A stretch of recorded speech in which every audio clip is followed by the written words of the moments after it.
bank savings account from anywhere. Go online and open yours today. The time by Sagicor Bank is 7 o'clock. CVM News at 7 Headlines Thursday. Brought to you by Guardian Life. Live secure. Live easy.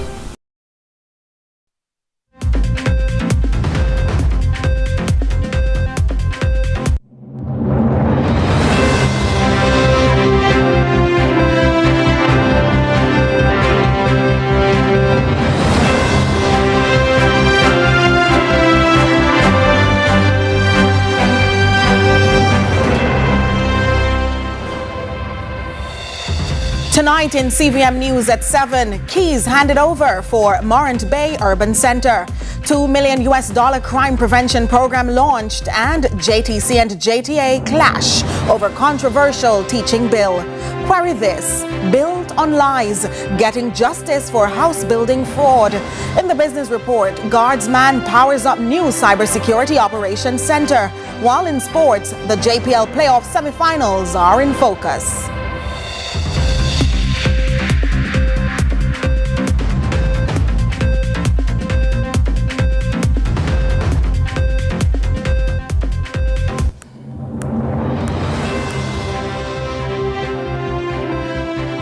From Kingston, Jamaica, this is CVM News at 7. It's Thursday, May 15, 2025.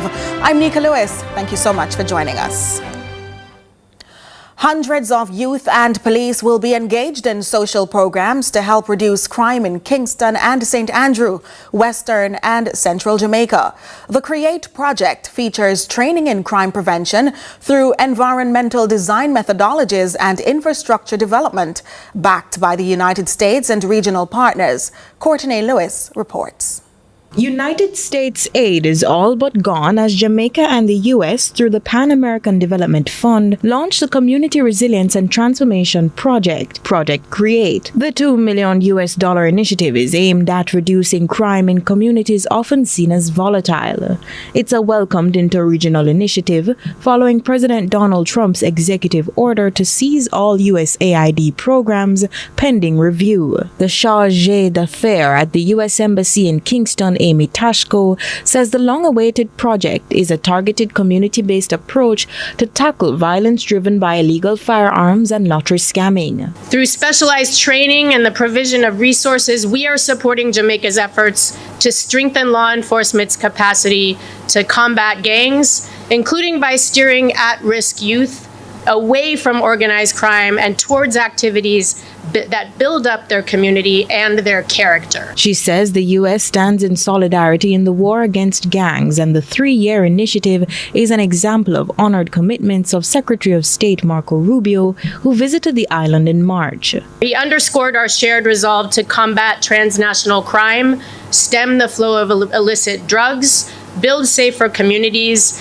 and empower Jamaica's youth. The theme of a shared vision was not lost on the Jamaica Constabulary Force, as SSP Dahlia Garrick, head of the Community Safety and Security Branch, emphasized partnerships and community participation as crucial to transformation. This cornerstone partnership will see us getting specialized training. Our officers will receive training in crime prevention through environmental design and other evidence-based strategies. This training will be an empowering opportunity that will further increase the capacity of our JCF. 5 communities across Jamaica, Parade Gardens, Majesty Gardens, Gregory Park, Norwood, and Grange Hill, will also benefit from mentorship, after-school programs, and improvement to infrastructure. Even more, the PADF's Beatriz Quintero says the approach is critical for social resilience and must involve Jamaica's youth. In support of this, PADF is committed to engaging youth in dialogue and supporting them to access resources and services they need to reach their full potential. Courtney Lewis for CVM News. And remaining on a positive note, the constabulary is eyeing a 0 month of crimes, and this is after massive reductions in major crimes. Adrian Williams tells us more. The St. James Police are feeling optimistic about the efforts being made between themselves and the locals as they are seeing further reductions in major crimes. Superintendent Mercedes Curry from the St. James Division is however expecting what many may deem an impossible task. We are relentless because our intention is to hopefully see at least 10 months as far as crime is concerned in this parish of St. James. With increased interactions between the police and locals, Mayor of Montego Bay Richard Vernon is happy and recalls previous discouragement for what he dubbed a better Montego Bay city. I said it last year and I keep repeating it. When I said that Montego Bay will be one of the safest cities in the Caribbean, persons came out strong and say, I'm a madman. It was rather disheartening that persons would think that because we are talking about where we live. But I'm happy that today we set the target and we are working assiduously to achieve it. Thank you very much. In light of the improvements, Councillor for the Rose Hall Division, Anthony Murray, applauds them. However, he highlights a growing trend in his division and calls for strategized social intervention. I've been communicating with the JPs and the pastors in this space to see if we can have a meeting. So I'm reaching out to the police now to join us on that approach to see if we can reach these residents, provided within the last 3 months. Most of the cases that would have happened in that space would have been domestic related. Adrian Williams reporting for CVM News. The major blood line at the Cornwall Regional Hospital in St. James, which supplies other hospitals in Western Jamaica, is hemorrhaging. This critically low supply places inpatients as well as accident and emergency care in a position of peril. As Carlin Brown reports, there is an SOS out for all donors. There's a desperate need for the Red Life Giver in abundance in Western Jamaica. We've always had a shortage, says the clinical coordinator for the Western Regional Health Authority, Dr. Delroy Frey, while relating the frightening status of April 14. Willing to donate blood. But let me tell you the importance of it. This morning when I checked with the blood bank, we never had any units available. There were some units that were there, but we were waiting on result in order to use them. And that can be dangerous. Dangerous for immediate use by victims of motor vehicle crashes. Thus, he urges caution on the roads. For those with gunshot wounds triggered by anger or profit, as well as for patients booked for major surgeries who face delays and cancellations. And what we have been doing in the past, which in a sense, it's not so good. If you have a patient in hospital that requires, let's say, surgery, we'll ask the family members to, get people on going and donate like 6 units for that patient. And that is how we have been getting it. But the voluntary type of donation, we are not seeing that, and that is very important. Also relevant to the blood bank supply being maintained is a steady flow for the long-term care of medical patients.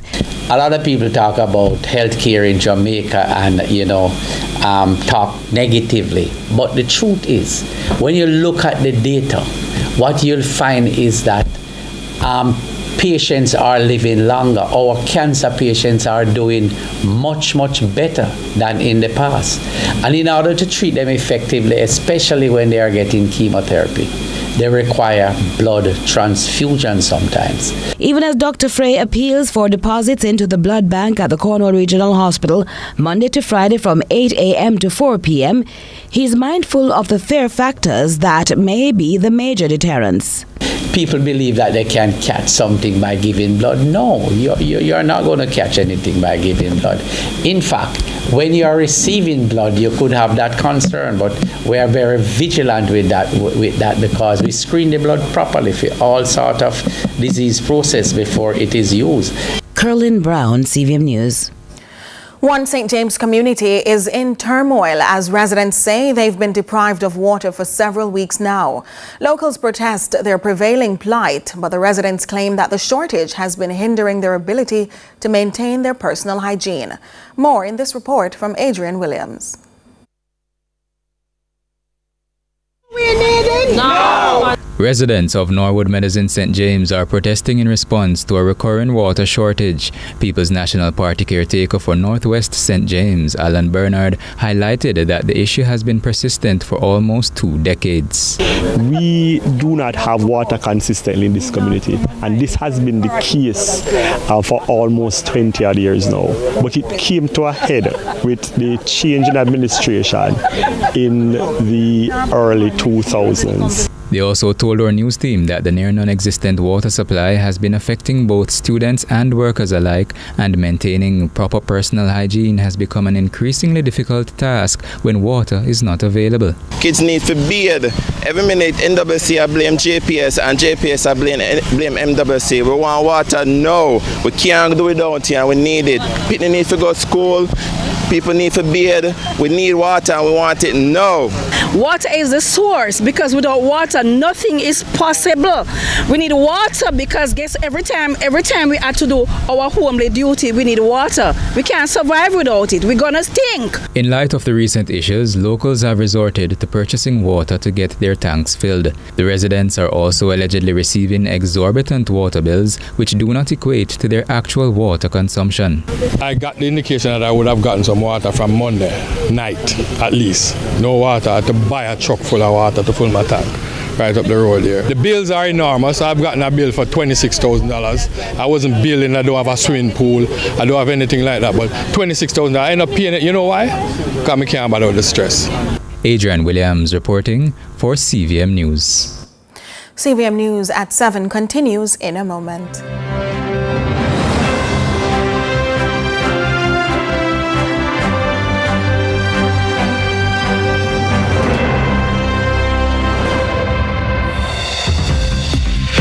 Should critical illness strike? Don't let worry fill your head. Say hello to happiness and goodbye to worry with Guardian Life's new Ultimate Provider Plan.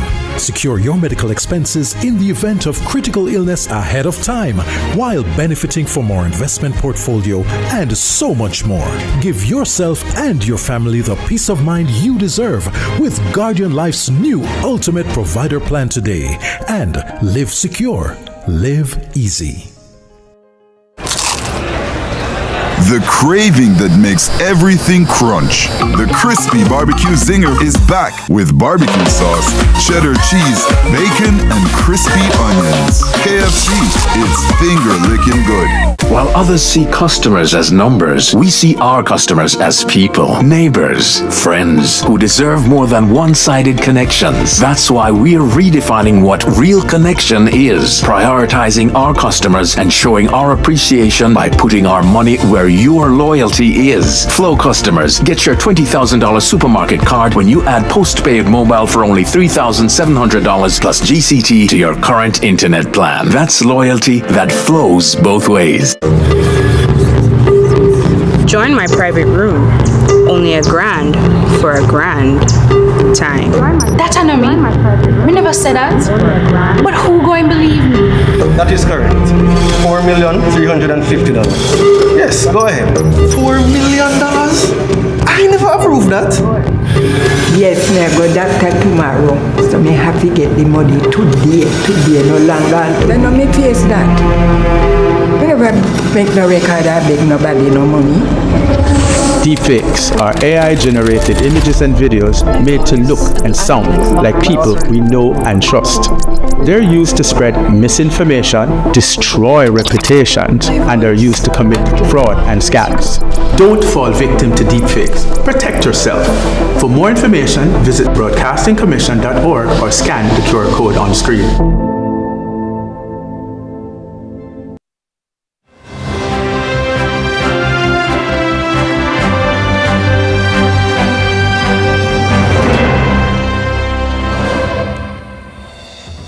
Welcome back.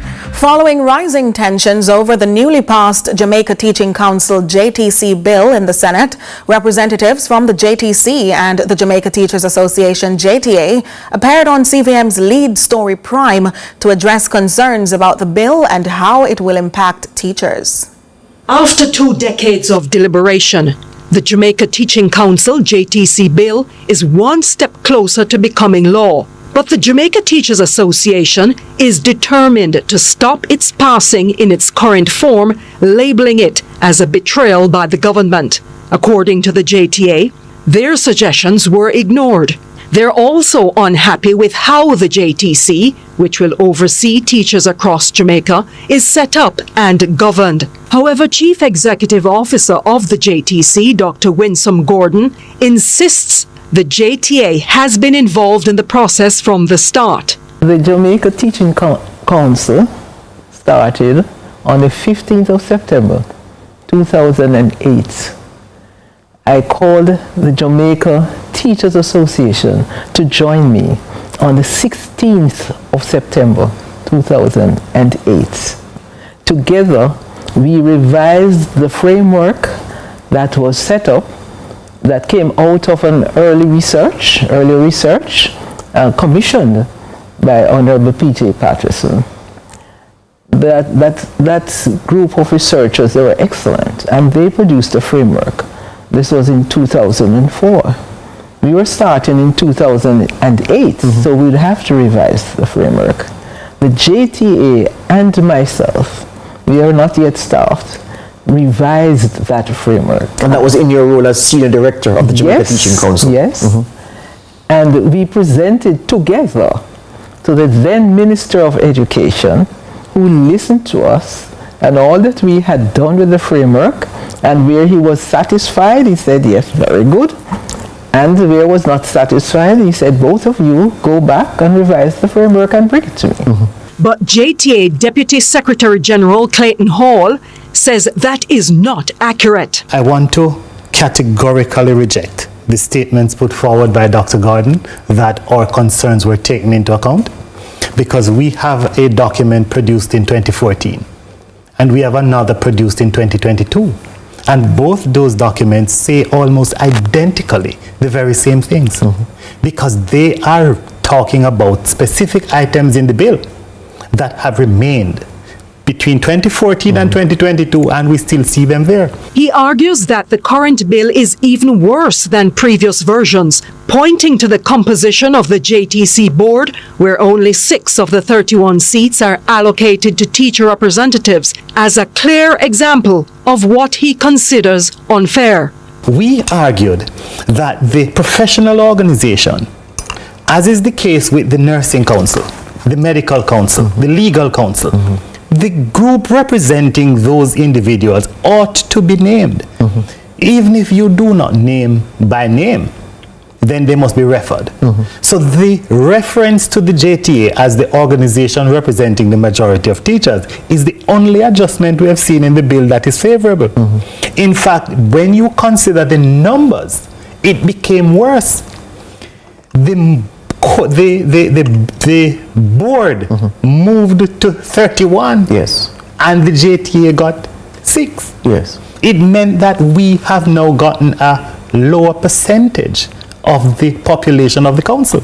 However, Dr. Gordon clarifies that the number of teachers on the board has in fact increased and now includes independent educators who are not members of the JTA.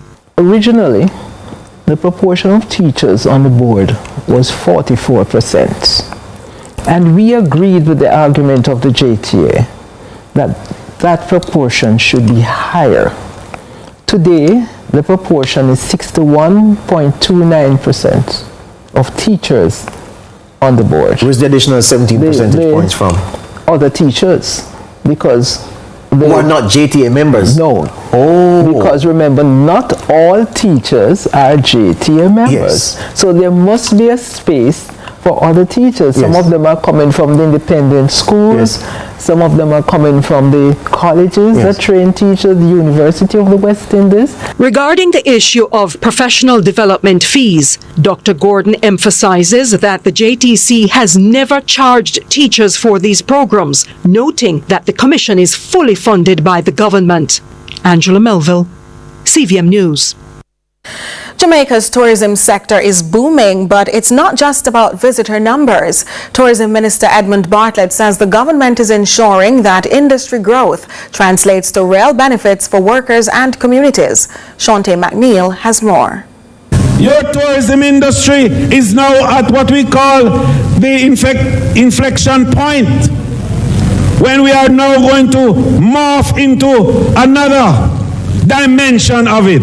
Why? Because your government has increased the arrivals up to 3 million stopover. Tourism Minister Edmund Bartlett announced sweeping plans to transform the tourism industry into a more inclusive engine of growth. From workers' pension to small business financing, Minister Bartlett says the government is putting people at the center of the sector's success.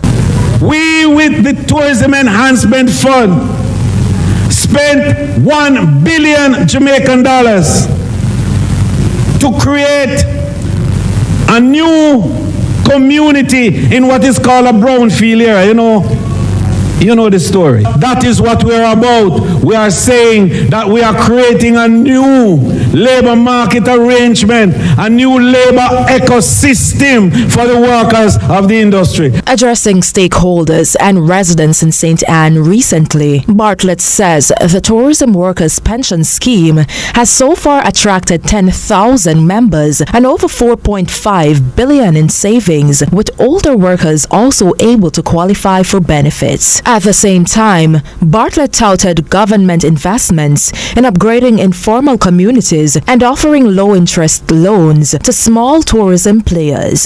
So we put $1 billion Jamaican dollars in the Exim Bank to be lent out now to all and several and many of the small entrepreneurs, and I call them a name because they call them in the Ministry of Commerce SMEs. And I say, no, ours name SMTEs. That is the small and medium tourism enterprises. Legislation is also being crafted to reclassify workers based on their training and performance, something Bartlett says will lead to better pay. We are going to have to start classifying the workers so we can remunerate according to classification. So when you walk in and you have your paper, and you walk in and you have your experience, you are now a category 1 or a category 2 or a category 3 worker in your different area, and each category have a different remuneration. So you know what you're working for. You know what you're going to be getting. With over 3 million stopover visitors annually, matching Jamaica's entire population, Bartlett says now is the time to ensure every Jamaican shares in the prosperity. The minister says the transformation of the tourism sector is ongoing, with more major announcements expected during his upcoming budget presentation. Shante McNeil, CVM News. There's lots more to come in CVM News at 7, right after the break.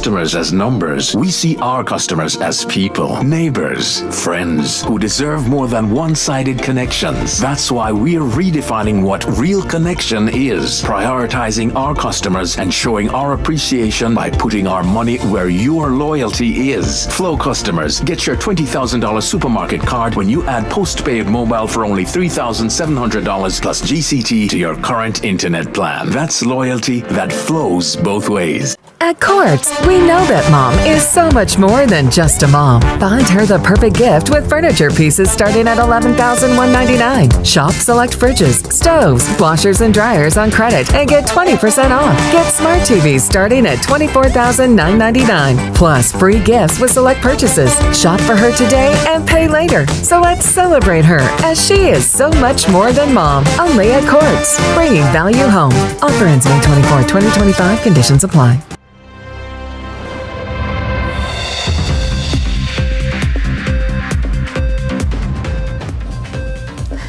Thanks so much for staying with us. Many Jamaicans living overseas invest in building homes through trusted family members. But when that trust is broken, the legal and emotional consequences can be devastating. In this edition of Query This, Shante McNeil examines how one can seek justice in cases of house building fraud.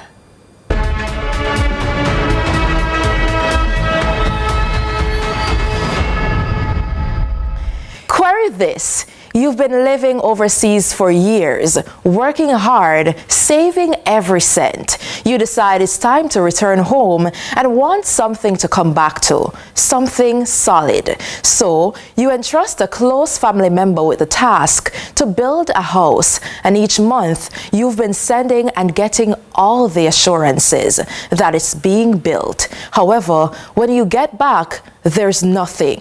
No house, just an empty plot of land. What would you do? Do you trust your family enough to assign them such a major responsibility? I'd be so mad because it would take a whole lot to trust. And even, to really gain what you gain, you have to work very hard for it. It would make you feel really terrible, ripped up. Even sometimes might be thinking of doing things that you would normally do. I'll have to get to the bottom of it to find out what scenario really caused them to do that. Okay, it must be somebody you trust to really think of asking them to do that. Just leave them to time. But when family was young, I remember in St. Mary, the guys who went to farm work and sent out him money if you do this house. And when he come now house no bill, you know what he did? He kill the whole family. Me no want to do that. Sometimes it's not scamming or graveliciousness, but as the going say, that you cannot give a hungry man your food to carry. They must eat it up, no? All interesting views. When we visited PD law firm, attorney at law Priscilla Duhaney explained that these activities come with serious consequences. She says, rather than taking matters into your own hands, actions that could lead to even more trouble, you should consider filing a lawsuit, especially since this was a contractual agreement between both parties that was breached. The family member or person overseas pretty much can take you to court for breach of contract if you fail to carry out the work that you would have been engaged to do, having received the funds. Once you take somebody to court for damages, the court will make an award for breaching this contract, whether it is that the funds that they would have paid over to you, you ought to find that fund and return it or reimburse them, as well as additional damages, whether it be punitive, because of the fact that you would have lost out on opportunities. While it may be easier to trust a loved one, trust doesn't always protect your money. The best help is from a professional. Get a lawyer involved. Seek legal counsel. Let an attorney draft up a contract between you and that family member in Jamaica, or that friend, or someone, whoever you're actually leaving as a trustee to your property or your fund, or you're giving funds to. Most times you find these situations, there is really no paper trail. There is nothing to rely on, it's just word of mouth. You will have unlikely to have evidence of showing that you made payment via wire transfer or whatever means by which you sent the money. But what does that mean? It doesn't mean anything if you don't have any document to show I was sending this for this particular purpose. As the saying goes, business and family don't always mix. While that may not apply to everyone, it's always wise to protect your investment, since anything can happen. If you have a legal concern and you're not quite sure where to turn, email me at cmacneil@cvmtv.com. I'll help you connect with the people and resources to guide you. Until next time, I'm Shante McNeil.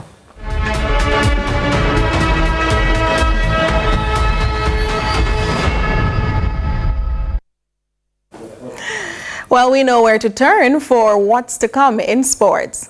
Here's Ronaldo Adams. I believe that he will tell you quite a bit more than just football, cricket, and the usual. Maybe we'll hear again about pickleball, but right after the break.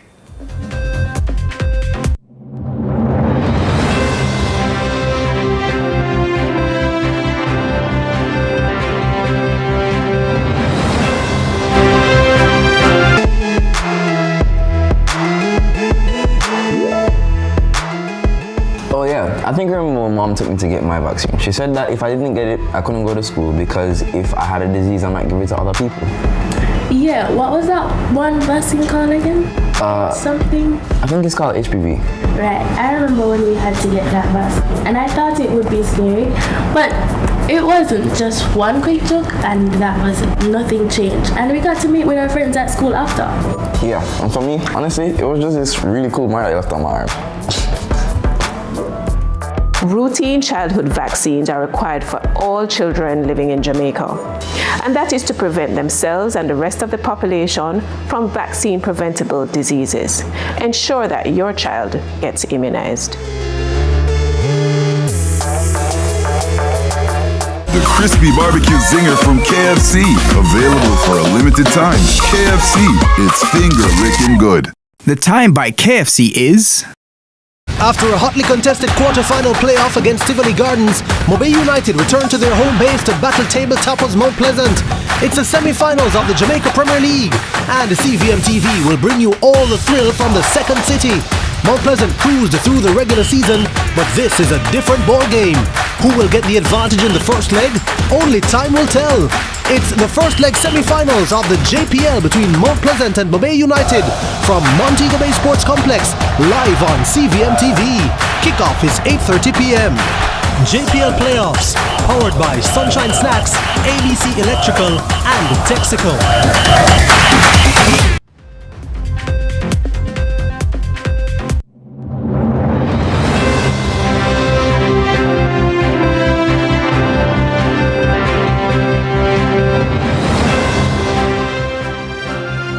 Thanks for staying with us, and as promised, we now have Ronaldo Adams for a look at what's ahead in sports. Good evening, Nika, and good evening, viewers. So, the Ray and the Nephew Jamaica Premier League, the semi-finals are currently underway at the Montego Bay Sports Complex in Catherine Hall, where reigning champions Cavalier, they're leading Arnett Gardens 1-0. Of course, we will have the feature match at 8:30 p.m. right here on CVM TV, but we have lots more ahead in sports, so stay tuned.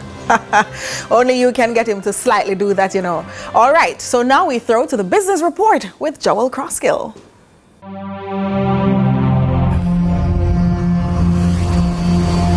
Lots to share with you in the business report today about the newest Jamaican Guardians of Logic's Gate, as Guardsman unveiled its state-of-the-art cybersecurity operations center SOC to safeguard Jamaica's digital future. Stemming from an invitation to its headquarters located at 14 to 16 Balmoral Avenue in Kingston from Kenneth Benjamin, Executive Chairman Guardsman Group, who founded the company in 1977 and more recently established the digital arm of the Guardsman Group responsible for the state-of-the-art facility, Guardsman Cyber Intelligence.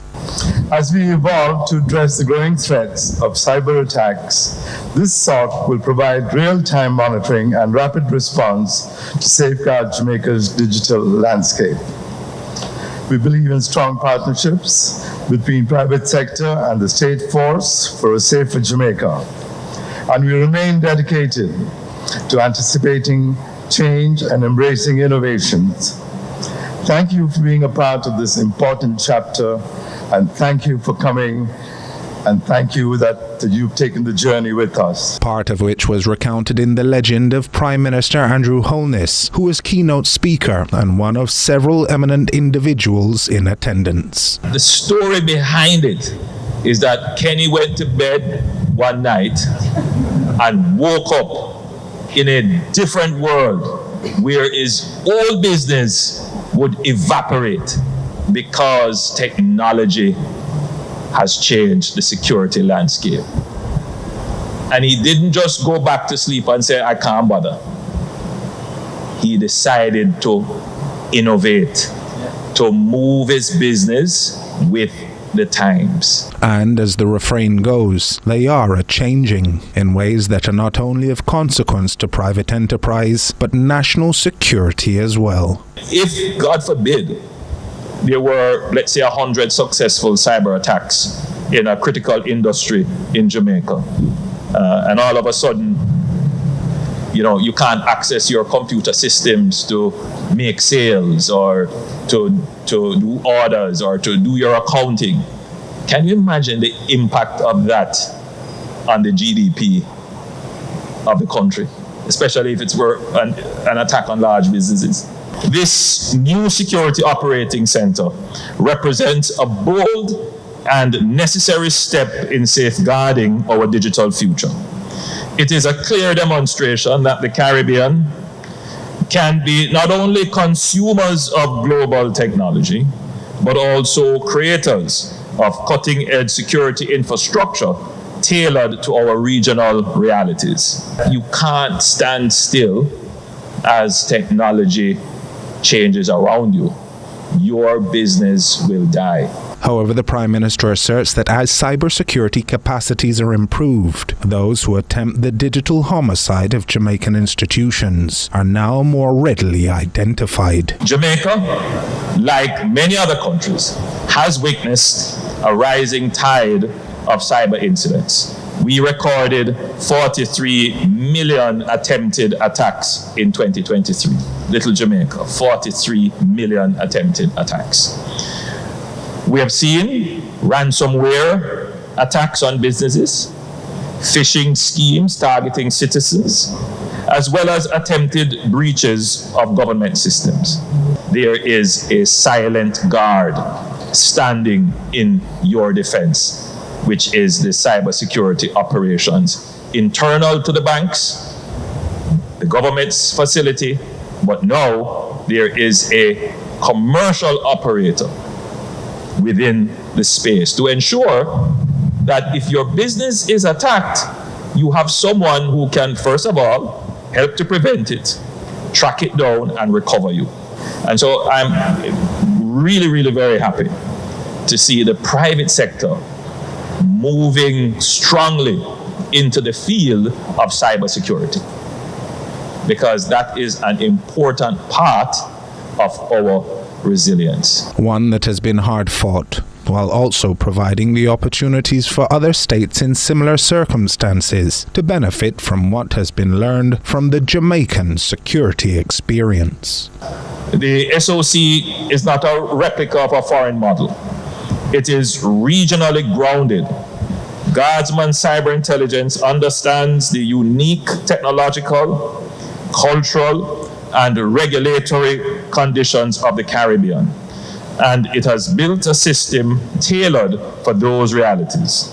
That localization, paired with global best practices and enterprise-grade tools, makes this facility both exceptional and indispensable. And it's important here to note that this center, it's not just for Jamaica. What Guardsman has actually done is to create an export service. Because though it may be resident here, it can protect businesses regionally, indeed globally. It is only nanoseconds distance these days with the internet, and the services are really internet based. So effectively, Guardsman now has an export product. Courtesy of a true trailblazer of threat mitigation. Kenneth Benjamin, a true pioneer in the field of security in Jamaica and regionally. But I don't believe we fully appreciate the national asset that Kenny is.